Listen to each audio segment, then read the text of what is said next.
X not. अगर मैं इसको इधर शिफ्ट करूँ, ज़रा देख लूँ, एक्स नॉट साइन थीटा, यहाँ पे एक्स नॉट डिवाइड था ना, इस तरफ आके क्या हुआ, मल्टीप्लाई। ये किस चीज़ के बराबर है, x. Now this x is known has which displacement, instantaneous. It may be at any point, either this point, this point, sorry, this point, this or this point. किसी भी पॉइंट पर हो सकता है। समझ आ रही बात, नहीं आ रही है? इसी वजह से इसको कहते हैं इंस्टेंटेनियस डिस्प्लेसमेंट। क्या कहा जाता है, इंस्टेंटेनियस डिस्प्लेसमेंट कहा जाता है। आप लोग को याद था chapter number 5 second year AC alternating current का चैप्टर में आपको तकरीबन आलमोस्ट जो है वो पढ़ा चुका, थोड़ा सा था। तो इसमें फर्स्ट इक्वेशन थी, अगर आपको याद हो, V equals to V not sine theta. V instantaneous voltage है, V नॉट मैक्सिमम वोल्टेज है, और थीटा जो है वो एंगल है इनके। खैर चले सही है, बस अभी उन बातों को छोड़ देते हैं। एक्स हमारे पास क्या है, instantaneous displacement. And what is x naught? maximum, And this is constant. ये क्या रहेगा, ये तो तब्दील नहीं हो सकता, बिकॉज रेडियस इज फिक्स्ड। और ये साइन थीटा क्या है, this is the trigonometric ratio which connects x with x not, जो x को x नॉट के साथ क्या करता है, कनेक्ट करता है, जुड़े रखता है। अच्छा, इसमें कोई मसला तो नहीं है, सही है।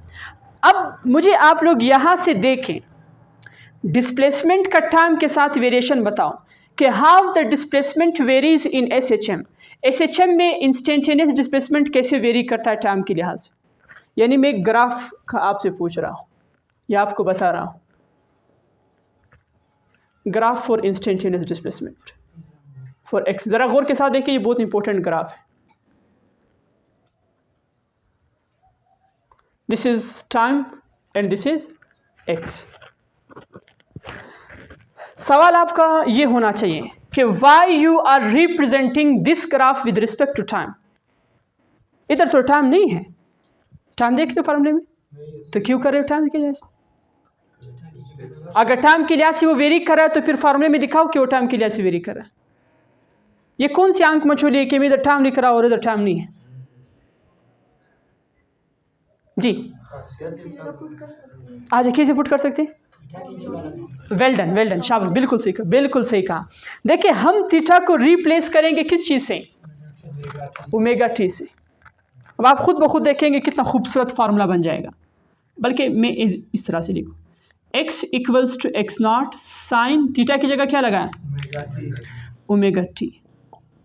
ये आपके पास फार्मूला बन गया। According to this formula the instantaneous displacement varies with time. Instantaneous displacement vary करता है किस चीज़ के साथ, टाइम के साथ वेरी करता है। यहाँ तक बस नहीं है, ज़रूरी नहीं है फार्मूला हो, फार्मूला इससे मज़ीद आगे भी ले जा सकते हो।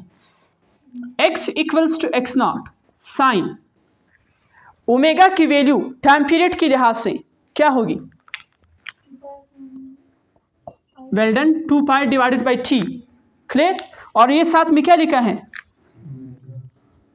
टी लिखा। ये टी और टी क्या हो जाएंगे, कैंसिल नहीं होंगे। मैं यही कह रहा हूँ ना कि कैंसिल नहीं होंगे, कोई इशू तो इसमें नहीं है। आप लोग भी बहुत जज्बाती हैं, आप सारे पाकिस्तानी जज्बाती हो, तो इसमें कोई मसला। अमेरिकन लोग देखिए कितने कूल होते हैं। अच्छा, कुछ और ना समझे, मैं वैसे कुछ कह रहा था आप लोगों से। एक्स नॉट आप सारे स्टूडेंट्स जानते हैं 1/t किस चीज़ के बराबर होता है, फ्रीक्वेंसी के बराबर। सो साइन मैं शुट मेमोरी कहता हूँ लेट्स, सो 2 पाई 1/t किसके बराबर हुआ, फ्रीक्वेंसी के बराबर।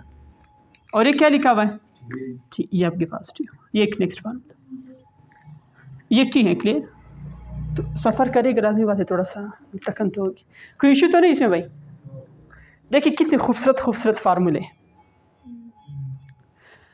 हमारा ये मकसद नहीं, हमारा मकसद ये ग्राफ बनाना है। ये तो सिर्फ वो सिंपल मक्खन मलाई है जो हम साथ साथ में लगा रहे हैं, मिर्च मसाला छिड़का रहे हैं बस। ज़रा बताओ इसका ग्राफ कैसे बनेगा। इधर ये सारे चप्पल वगैरह भी पड़े हुए, नाले को स्ट्रेट कैसे बनेगा, शर्म करो, ये अभी तक ग्राफ नहीं बना सकते हो। ये देखो मैं इधर किए भी रहा हूं कि x वेरीज विथ टाइम, उधर आइडेंटिटी भी दी है कि इस आइडेंटिटी के साथ वेरी करता है। टाइम कहाँ पर है, किसके साथ टाइम जुड़ा हुआ है? ये टाइम किसके साथ है? साइन का एंगल नहीं है ना लाइको, समझ आ रही कि नहीं आ रही? टाइम किसके अंदर है? साइन के एंगल में है ना। इसी वजह से टाइम और एक्स वेरी करते हैं as a function of sine. इसको कहते हैं साइन कर्व इनका बनेगा, साइनसोडियल वेव फॉर्म बनेगी, साइनसोइडल वेरिएशन बनेगी, इस तरह से वेरी करेगा। साइन का ग्राफ तो सब स्टूडेंट्स को पता है, अगर मैं जाके बच्चों से पूछ लो पटापट आपको बता देंगे, लेकिन अगर वो आपकी तरह ना हुए तब। क्लियर है? एक तो वो कि वो आपकी तरह है फिर तो सही है। तो मैं ये कह रहा था कि ये वाला जो ग्राफ है, this graph is which curve? Sine curve. ये साइनसोडियल वेरिएशन इसको कहा जाता है। सो एक्स वेरी, ये याद रखो ये पॉइंट। अभी तो आप आंसर है, लेकिन जब आप टेस्ट में बैठोगे, अगर आपका टेस्ट जल्दी हुआ खुदा ना खास्ता, तो फिर उस दिन आपको पता चलेगा कि वो सर ने क्या कहा था। सो एक्स वेरीज साइनोसोइडली, एक्स वेरी करता है साइन के फॉर्म में। तो ये बात याद रखिए, यहाँ ये फार्मूले से जो है वो पता चलता है ये चीज़, तो कोई रटा लगाने की ज़रूरत नहीं है। तो इस तरह से जो है ये वेरिएशन आती है। यहाँ से फिर इंशाल्लाह हम अपने चैप्टर को स्टार्ट करेंगे, जिसको हम लोग क्या नाम देते हैं? वेव्स। कि this shape represents the wave form, ये रिप्रेजेंट करता है किस फॉर्म को? वेव फॉर्म को, which consists of the crust, wavelength, this that, ये सब कुछ पढ़ेंगे इंशाल्लाह। सो फर्स्ट कैरेक्टरिस्टिक यहाँ तक ख़त्म हुआ, उसकी वेरिएशन आपको बताई, सब कुछ बता दिया। नेक्स्ट हमारे पास है बहुत इंपॉर्टेंट पॉइंट, आप लोग सारे स्टूडेंट जानते हैं about the time period. Next point, point number 2, ये पॉइंट 1 था ना, पॉइंट 2 ज़रा बताओ, टाइम पीरियड क्या होता है?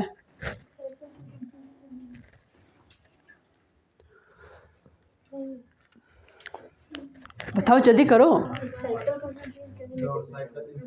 साइकिल को कंप्लीट करने में। अभी तो माशाल्लाह टाइम पीरियड का डेफिनेशन जब मैं आपसे पूछता हूँ, आप लोग आंसर हैं कि सर कैसे कॉमन क्वेश्चन कर रहा है। Time required to complete one oscillation, एक ऑसिलेशन को कंप्लीट होने में जितना टाइम लगता है, ऑसिलेशन को साइकिल भी कहते हैं, वाइब्रेशन भी कहते हैं। एक वाइब्रेशन को कंप्लीट होने में जितना टाइम लगता है, उसको हम लोग क्या नाम देते हैं? टाइम पीरियड कहते हैं। सो ठीक क्या है?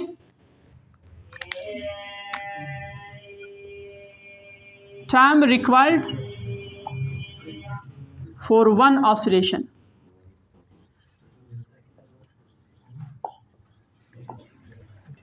टाइम पर ऑसिलेशन भी इसे कहा जाता है, पर ऑसिलेशन, याद रखें, टाइम पर ऑसिलेशन। और इसका यूनिट सेकंड है। लाजमी सी बात है कि ये चूंकि टाइम लिखा हुआ है, लिहाजा इसका यूनिट क्या होगा? सेकंड होगा।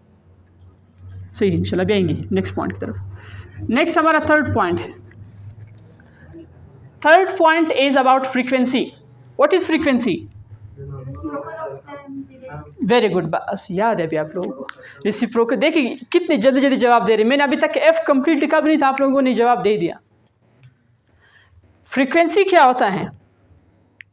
Number of vibrations completed in 1 second.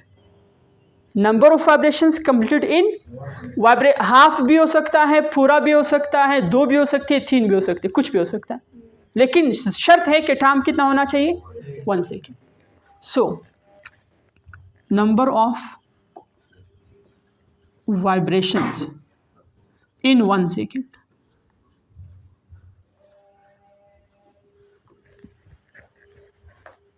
सही है। इसका फार्मूला, माइनस फार्मूला आप लोगों को याद है, F = 1/T। इसका जो यूनिट है आपको पता है, हर्ट्ज। समझ आ रहे कि नहीं आ रहे? साइंसदान का नाम है, 1887 के अंदर, 1887 में तकरीबन वहाँ से ये कंसेप्ट आया है। और हर्ट्ज 18th सेंचुरी का एक बहुत बड़ा साइंसदान था, ये आपके ज़हन में होना चाहिए। सो हर्ट्ज इसका यूनिट है, या टी सेकंड है, ऊपर ले जाओ सेकंड इन्वर्स हो जाएगा S-1 पर सेकंड जिसे कहा जाता है, या वाइब्रेशन पर सेकंड, या साइकिल पर सेकंड। ये बातें समझ आ रही कि नहीं आ रही? ये इसके मतलब यूनिट से जो मैं आपको बता रहा हूँ, वाइब्रेशन पर सेकंड, साइकिल पर सेकंड, ऑसिलेशन पर सेकंड, ये सारे के सारे क्या कहलाते हैं? यूनिट्स ऑफ फ्रीक्वेंसी कहलाते हैं। यहाँ तक कोई सवाल? जी, what is angular frequency? Next वाला पॉइंट, नेक्स्ट वाला इसकी कैरेक्टरिस्टिक है। मैं करता हूँ।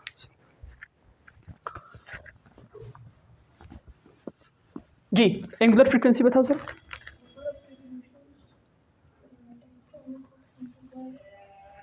यहाँ तक है। नेक्स्ट कैरेक्टरिस्टिक नंबर 4 है एंगुलर फ्रीक्वेंसी। क्या बता रहे थे आप लोग अभी?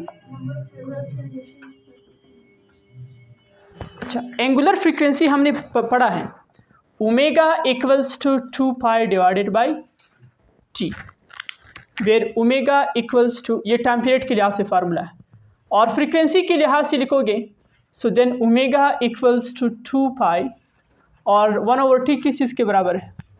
एफ के बराबर है। So omega equals to 2 pi F. इसमें कोई इशू तो नहीं है। एमसीक्यूज़ का पॉइंट देखो, ये बहुत इंपॉर्टेंट एमसीक्यूज़ है। The ratio of frequency and angular frequency is always equal to, the ratio of angular frequency and frequency is always equal to what? is always equal to नालायको 2 पाई। किधर आप लोग कहाँ पर हो यार? मैंने कहा ना ओमेगा डिवाइड, चले अगर मैं फ्रीक्वेंसी बोलता फिर क्या आंसर होता? Very good. So omega divided by F, F को इधर शिफ्ट करो तो आंसर इधर क्या आएगा? 2 पाई। इसमें कोई इशू तो नहीं है। ये इनके दरमियान क्या है? क्या है भाई बताओ? रिलेशन है, एक एमसीक्यूज़ है। एक एमसीक्यूज़ ये भी है, ये तो एक एमसीक्यूज़ है, और एक एमसीक्यूज़ ये भी है जो दूसरा एमसीक्यूज़ है, लेकिन वो एक एमसीक्यूज़ है जो मैं बता रहा हूँ, हकीकतन में वो दूसरा एमसीक्यूज़ है। और वो ये है कि the product of angular frequency and time period is equal to also 2 pi। T को इधर शिफ्ट करो, टी ओमेगा इक्वल्स टू 2 पाई। इनका प्रोडक्ट भी किस चीज़ के बराबर होता है? ये सारे क्वेश्चन जब एग्जाम में आते हैं फिर आपने सोच समझ के बताना है, लेकिन the product of only simple frequency and time period is equal to, well done, 1। देखो यहाँ से पता चल रहा है। चलिए मैं इधर लिखता हूँ कि ये वाला टी को उधर शिफ्ट करो, F T is equal to 1। ये बातें समझ आ रही कि नहीं आ रही है? इस तरह के खूबसूरत खूबसूरत सिंपल सिंपल एमसीक्यूज़ आएंगे, लेकिन मसला ये होता है कि आपका दिमाग वहाँ पे काम करना चाहिए टेस्ट में। इसमें कोई इशू तो नहीं है। तो ये चीज़ें आपके पास क्या है? एंगुलर फ्रीक्वेंसी वगैरह है। अच्छा मुझे एक और बात बताएं, टाइम पीरियड फ्रीक्वेंसी भी हो गया, एम्पलीट्यूड ज़रा बताएं। 4 5 5th प्रॉपर्टी,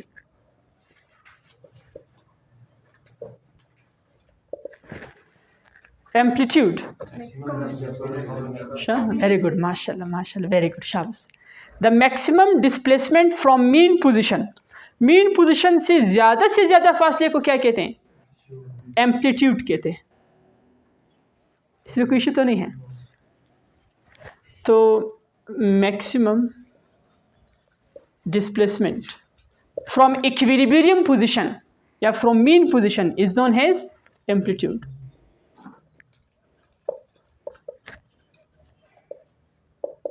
अच्छा, इसका सिंबल क्या है भाई? एक्स नॉट या एक्स मैक्स? एक्स नॉट या एक्स मैक्स? इसमें कुछ तो नहीं है। लोग को कुछ याद आ रहे तभी तो इस पर आंसर बना ले को। अच्छा कोई सवाल है तो बताएं ज़रा, अभी यहाँ से लेके यहाँ तक कोई भी सवाल हो। So this lecture has been completed. ये वाला लेक्चर आज का क्या हुआ? Complete. Now let's start over chapter. ये चैप्टर के अंदर मुझे से नहीं कि आपके सर ने कोई एक्स्ट्रा पढ़ाया है, मैं एक्स्ट्रा नहीं पढ़ाऊँगा क्योंकि जो चीज़ सिलेबस में वो सिर्फ वही चीज़ पढ़ा रहा हूँ। अभी मैं अपना टाइम ज़ाया नहीं कर सकता इस वजह से। चलिए लिख लीजिए इसको जल्दी जल्दी। ये टॉपिक यहाँ से क्या कह रहा है, स्टार्ट करते हैं क्वेश्चन 107 से। तो प्रॉब्लम इस पे हम सॉल्व कर रहे हैं ऑसिलेशन के हवाले से हैं, अभी जो हमने रिसेंट टॉपिक पढ़ा है। सबसे पहला प्रॉब्लम है, ये काफ़ी ज़्यादा मतलब एक ट्रिकी तो नहीं कह सकते हैं, इतना आसान है कि बस मैं आपसे क्या कहूँ। Total distance travelled by a Bob of simple pendulum in one vibration is. पहले तो उसने एक सवाल पूछा, टोटल डिस्टेंस बताओ। क्या चीज़ बताओ? Total distance. फिर साथ में उसने ये पूछा कि एक वाइब्रेशन में जब सिंपल पेंडुलम उसको कंप्लीट करता है। तो इस सवाल का जवाब मैं यहाँ पर दे रहा हूँ। देखिए फॉर एग्जांपल आपके पास एक सिंपल पेंडुलम है, ये एक वाइब्रेशन कैसे कंप्लीट करेगा? ए से स्टार्ट लिया, बी तक आया, ये हाफ वाइब्रेशन है। क्लियर? यहाँ से डी जो तक हाफ वाइब्रेशन, फिर वापस यहाँ से यहाँ तक आया, ये कंप्लीट वाइब्रेशन है। समझ आ रही कि नहीं आ रही? एम्पलीट्यूड के बारे में आप जानते हैं, distance from mean to extreme position, जिसे मैक्सिमम डिस्प्लेसमेंट कहते हैं एम्पलीट्यूड। ये देखो एक्स नॉट है कि नहीं है? यहाँ से यहाँ तक एक्स नॉट और यहाँ से यहाँ तक भी क्या है? X not. जब ये ए से बी तक आता है तो कितना डिस्टेंस कवर करता है? X not plus x not, कितने हो गए? 2x not. और दोबारा जब बी से ए पर आता है तब 2x नॉट, फिर कितने हो गए? 4x not. पॉइंट समझ आए कि नहीं है? लेकिन आपने देखना है कि सवाल वाला पूछ क्या रहा है, वन वाइब्रेशन के लिए या हाफ वाइब्रेशन के लिए? अब वन के लिए पूछ रहा है, so 4 times of the amplitude, 4 times होगा, यानी यहाँ पे x not plus x not plus x not plus x not which equals to 4x not. So which option is the best option? Delta is the best option. लेकिन अगर इस सवाल को मैं थोड़ा सा उलट करूँ, आपसे कहूँ कि हाफ वाइब्रेशन, तो आप क्या कहेंगे? 2 टाइम्स करेंगे, तब आपका जो आंसर था वो सही था कि ये जो मैक्सिमम स्ट्रेंथ लगाया था ट्वाइस ऑफ द एम्पलीट्यूड, फिर वो सही था। तो इससे पता ये चला कि सवाल को समझना ज़रूरी होता है, सब चीज़ों से ज़्यादा ज़रूरी सवाल को समझना होता है। हमारे पास क्वेश्चन नंबर 108 है, the graph of acceleration has a function of, ये बहुत अच्छा सवाल है। The graph of acceleration has a function of displacement in SHM is. मुझे अभी भी समझ नहीं आ रहा है कि जब मैक्सिमम स्टूडेंट्स के मैंने अभी चेक किए, फिर भी वो ये इस सवाल का जवाब गलत निकाल रहे हैं। मैक्सिमम स्टूडेंट्स इस सवाल का जवाब गलत दे रहे हैं, हालांकि यहाँ से बिल्कुल क्लियर है कि भाई एक्सेलरेशन और डिस्प्लेसमेंट के दरमियान ग्राफ क्या होगा SHM में।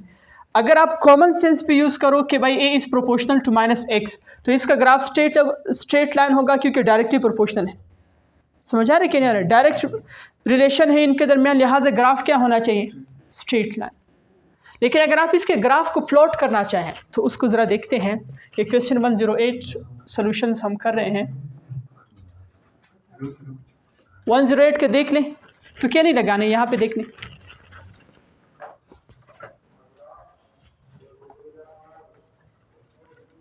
ये x, ये a, -x -a। अब गौर के साथ सुनो, मैं जो ग्राफ बना रहा हूँ, आप लोग मुझे बताएं, ग्राफ इस तरह का स्ट्रेट ग्राफ बनाओ या ए से स्ट्रेट ग्राफ बनाओ? सेकंड क्वाड्रेंट और फोर्थ में बनाओ या फर्स्ट और थर्ड में बनाओ? सेकंड और थर्ड या फर्स्ट और थर्ड या सेकंड और फोर्थ? फर्स्ट और थर्ड या सेकंड और फोर्थ? सेकंड और थर्ड। क्लियर? सॉरी फोर्थ, इस तरह से। क्यों? देखो, a is proportional to -x या x is proportional to -a। इधर नहीं बन सकता क्योंकि यहाँ पे x भी पॉजिटिव है और a भी पॉजिटिव है, और जब इधर नहीं बन सकता तो इसको फिर एक्सटेंड कैसे करोगे? लिहाजा ग्राफ इस तरह से बनेगा। ये ग्राफ याद रखो, एग्जाम के अंदर अगर कोई ऑप्शन वगैरह था ग्राफ का तो फिर ये चीज़ याद रखो। This graph represents a is proportional to -x। तो स्ट्रेट लाइन सही था। ये तो बहुत आसान सवाल था कि भाई फॉर एग्जांपल कोई ऑसिलेटिंग बॉडी है, उसका ग्राफ a से बन गया। क्लियर? ये ग्राफ किस चीज़ का ग्राफ है? Displacement time graph. कौन सा ग्राफ? xt ग्राफ है। सवाल वाला कह रहा है इस xt ग्राफ से मुझे at ग्राफ निकाल करके दे दो।